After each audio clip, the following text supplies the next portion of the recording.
ప్రభునందు ప్రేమైన వాళ్ళారా, యేసుక్రీస్తు నామములో మీ అందరికి కూడా శుభములు తెలియజేస్తూ ఉన్నాను. నేడు క్రైస్ట్ చర్చ్ కర్నూలు నుండి మీకు శుభములు తెలియజేస్తూ ఉన్నాను. పిల్లరా, దయచేసి ఈ ఛానల్ను సబ్స్క్రైబ్ చేసుకోనండి, మా సేవలను వినియోగించుకోనండి, దేవుని ఆశీర్వాదాలు పొందండి. దేవుని వాక్యం చదువుకుందాం. పరిశుద్ధ గ్రంథం నుండి ద్వితీయోపదేశ కాండము 1వ అధ్యాయము 34వ 35వ వచనాలు జ్ఞాపకం చేసుకుందాం. కాగా యెహోవా మీరు చెప్పిన మాటలు విని బహుగా కోపపడి, నేను మీ పితరులకు ఇచ్చేదనని ప్రమాణం చేసిన ఈ మంచి దేశమును ఈ చెడ్డ తరము వారిలో యెఫున్నె కుమారుడైన కాలేబు తప్ప మరి ఎవడునూ చూడడు. అతడు పూర్ణ మనస్సుతో యెహోవాను అనుసరించిన గనక అతడు దానిని చూచును. అతడు అడుగుపెట్టిన దేశమును నేను అతనికిని అతని సంతానమునకును ఇచ్చేదనని ప్రమాణము చేసెను. ప్రియమైన వాళ్ళారా, చదవని లేఖన భాగంలో గమనించినప్పుడు ఒక మంచి అంశం మనం జ్ఞాపకం చేసుకోవచ్చు. అదేంటంటే విషాదమును మిగిల్చిన అవిశ్వాసం. విషాదమును మిగిల్చిన అవిశ్వాసం. దేవుడు మరి ఇశ్రాయేల్ ప్రజలను ఐగుప్తులో నుండి నడిపిస్తూ ఉన్నాడు కదా. ఇది మనకు తెలుసు. ఇశ్రాయేల్ యొక్క చరిత్ర చూసినప్పుడు బానిసత్వంతో మగ్గిపోతున్నటువంటి దినాలలో మరి వారు దేవునికి మొరపెట్టారు. ఇశ్రాయేలీలు దేవునికి మొరపెట్టారు. ఆ మొరను విన్నాడు దేవుడు కదా. అక్కడ మంచి మాట రాయబడినాయి. నిర్గమకాండం 3వ అధ్యాయంలో చూసినప్పుడు 7వ వచనం నుండి చదివితే మంచి మాటలు అందులో చూస్తాం. నేను విన్నాను అంటాడు దేవుడు. తర్వాత నేను చూచాను అంటాడు. నేను దిగి వచ్చాను అంటాడు. ఆ రీతిగా విన్నటువంటి దేవుడు, చూచినటువంటి దేవుడు, దిగి వచ్చినటువంటి దేవుడు మోషే ద్వారా వారిని నడిపించినాడు. మోషేను ఎన్నుకున్నాడు నాయకుడిగా, వాళ్ళను నడిపిస్తూ వచ్చాడు. వాగ్దాన భూమిలోనికి వారిని నడిపించుటలో దేవుడు ఎంతగానో చొరవ చూపించాడు, ఎంతగానో ప్రేమను చూపించినాడు. కానీ ప్రేమైన వాళ్ళారా, ఎండ్ ఆఫ్ ది జర్నీ, ఈ యొక్క 40 సంవత్సరాల యాత్రలో లేదా 45 సంవత్సరాల యాత్రలో మనం గమనించినప్పుడు వీరు చివరి దశలో ఉన్నారు. ఇక గమ్యం చేరాలా. అలాంటి సందర్భంలో దేవుడు ఒక మంచి వాగ్దానంతో కూడినటువంటి మాటను ఇస్తూ బలపరుస్తూ ఒక మాట చెప్పాడు ఇక్కడ. అయ్యా, మీరు హోరేబులో ఈ పర్వతము దగ్గర ఉన్నటువంటి దినాలు ఇక చాలు, ఇక మీరు వెళ్ళండి. ఎక్కడికి వెళ్ళమంటున్నాడు? ఇక్కడ మనం గమనించినప్పుడు 1వ అధ్యాయంలోనే ప్రియులారా ఈ రీతిగా రాయబడి ఉంది. మీరు తిరిగి ప్రయాణమై అమోరీల మన్యమునకును అరాబాలోను మన్యములోను లోయలోను దక్షిణ దిక్కున సముద్ర తీరంలో ఉన్న స్థలములన్నిటికీ కనాను దేశమునకును లెబానానుకును మహానది అయిన యూఫ్రటీస్ వరకును వెళ్ళుడి అని చెప్తున్నాడు. ఇక్కడ ఉన్నది చాలు. ఇంకా సరే, వారు వచ్చారు, కొన్ని ఏళ్ళ తరబడి నడిచారు, అలా యాత్ర ముగిస్తూ ఉంది. ఈ చివరి దినాల్లో దేవుడు ఏమన్నాడంటే, ఇక చాలు, హోరేబులో మీరు జీవించిన కాలం ఇక చాలు, మీరు వెళ్ళండి, కాదేశు బర్నియాలోనికి ప్రవేశించనండి, ఆ వాగ్దాన భూమిలోనికి మీరు ప్రవేశించండి, మీరు వెళ్ళుడి, మీరు స్వాధీనపరుచుకోనండి అని ఎంతో చక్కగా శ్రేష్టమైనటువంటి వాగ్దానం ఇచ్చి నడిపిస్తూ ఉన్నప్పుడు పిల్లారా, మీరేం చేశారు అని అంటే ఒక మాట ఉంటుంది ఇక్కడ, వెళ్ళనైరి వెళ్ళనొల్లక అని మనం చూస్తాం. వెళ్ళలేదు, పైగా సనిగినారు. దేవుడే చంపడానికి ఇక్కడ తీసుకొచ్చినాడు అని దేవుని మీద తిరిగి వారు తిరుగుబాటు చేస్తూ ఉన్నారు.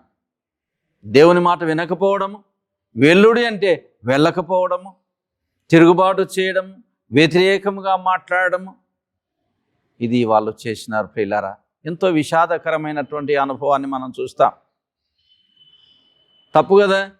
మీరు వెళ్ళండి అయ్యా, నేను వాగ్దానం చేసినాను, మంచి దేశానికి మేము నడిపిస్తున్నాను, మీరు దగ్గరికి వచ్చారు, ఇక మీరు ఇక్కడ ఉన్న దినాలు చాలు, మీరు వెళ్ళండి అని ఎంతో మరి పదే పదే వారికి జ్ఞాపకం చేసినప్పుడు వారు వెళ్ళనొల్లక, ఇక్కడే ఉంది ఆ మాట, వెళ్ళనొల్లక. ఎంత విషాదం చూడండి ప్రియులారా. పైగా దేవుని మీదే వీరు తిరుగుబాటుగా మాట్లాడుతూ ఉన్నారు. ఏమంటున్నారు తెలుసా వాళ్ళు? 26వ వచనం, అయితే మీరు వెళ్ళనొల్లక మీ దేవుడైన యెహోవా సెలవు ఇచ్చిన మాటకు తిరగబడి మీ గుడారంలో సనుగుచు యెహోవా మన యందు పగబట్టినందున మనల్ని సంహరించినట్లు అమోరీల చేతికి మనల్ని అప్పగించుటకు ఐగుప్తు దేశంలో నుండి మనలను రప్పించి ఉన్నాడు. ఎంత తెలివిలేనితనం కదా పిల్లరా. దేవుడు వాగ్దాన భూమిలోనికి నడిపిస్తూ వస్తే వారితో ఉండి అనేక అద్భుతములు చేశాడు.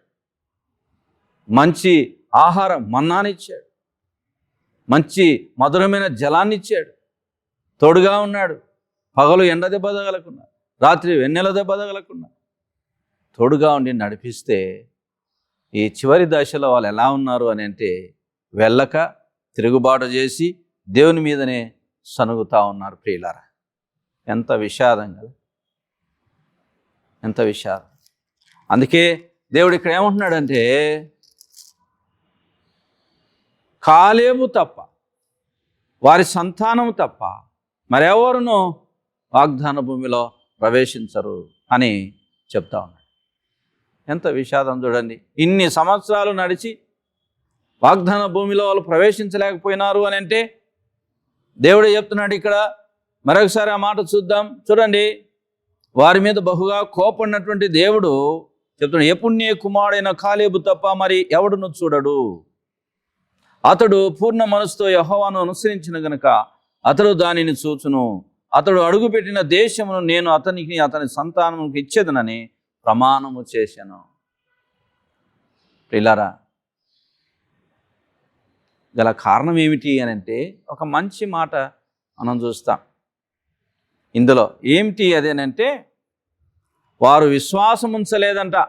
31వ వచనం రాయబడింది చూడండి, అయితే మీకు త్రోవ చూపించి మీ గుడారములను వేయవలసిన స్థలమును మీకు సిద్ధపరుచున్నట్లు రాత్రి అగ్నిలోను పగలు మేఘములోను మీకు ముందర నడిచిన మీ దేవుడైన యెహోవా యందు మీరు విశ్వాసం ఉంచలేదు.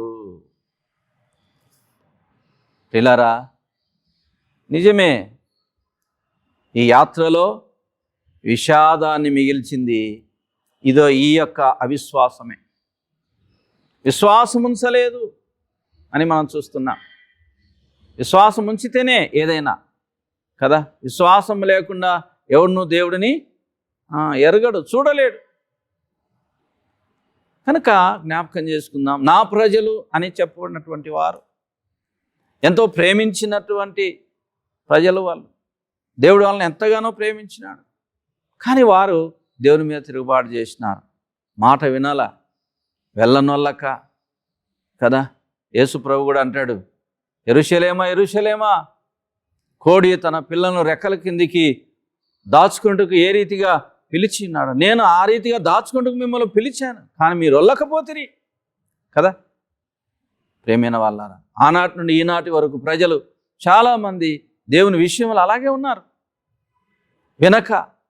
విననొల్లక అవిశ్వాసముతో సనుగుతూ గొనుగుతూ దేవుని మీద తిరుగుబాటు చేస్తూ దేవునికి ఎంతో బాధను కలిగించేటటువంటి వారుగా ఉన్నారు.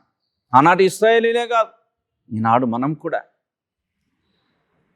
ఒక మంచి మాట ఉంది ఇక్కడ, ఒక మనుషుడు తన కుమారుని ఎత్తుకొనున్నట్లు దేవుడు వారిని ఎత్తుకొని సంరక్షించి కాపాడి నడిపించినటువంటి వాడుగా ఉన్నాడు. యెషయా గ్రంథం చెప్తాడు 43:6 వచనంలో మనం చూసినప్పుడు, ముదిమి వచ్చు వరకు నిన్ను ఎత్తుకుని వాడు నేనే. ఇలా ఎంత చక్కని మాట. సర్టెన్ ఏజ్ వచ్చేంత వరకే మనం మన పిల్లల్ని ఎత్తుకుంటాం, ఆ తర్వాత పట్టించుకోము. ఎత్తుకోగలుగుతామా? యవనస్తులైనాక ఎత్తుకుంటామా? కానీ ప్రియులారా, తల్లి గర్భములో పుట్టింది మొదలుకొని ముదిమి వచ్చు వరకు నిన్ను నన్ను మనల్ని ఎత్తుకొని సంక పెట్టుకొని మమ్మల్ని కాపాడుచున్నటువంటి దేవుడు, మనల్ని నడిపించుతున్నటువంటి దేవుడు ఆయన. ఎంత ప్రేమ గలవాడు. అయితే ఆయన ప్రేమను ఇలా అర్థం చేసుకోలేకపోయారు. చిన్న పిల్లల వలె ప్రవర్తించినారు. అవిశ్వాసులై 78వ కీర్తనలో స్పష్టంగా రాయబడింది, వారు విశ్వాసం ఉంచకపోయిరి కదా, ఆయన యందు నమ్మకం ఉంచకపోయిరి అని రాయమైన మాట మనం చూస్తాం. కనుక దాని ఫలితం ఏంటంటే వాగ్దాన భూమిలో చేరకుండా మధ్యలోనే వారు అంతమైపోయినారు. ఈ కింది భాగంలో అదే మనం చూస్తూ ఉన్నాం. ప్రియులారా, చూడండి, ఒక మాట చదువుతాను, ముగించుకుందాం. 44వ వచనంలో, అప్పుడు ఆ మన్యములో నివసించిన అమోరీయులు మీకెదురుగా బయలుదేరి వచ్చి కందిరీగల వలె మిమ్ము తరిమి హోర్మా వరకు శేయీరులో మిమ్ము హతము చేసిరి.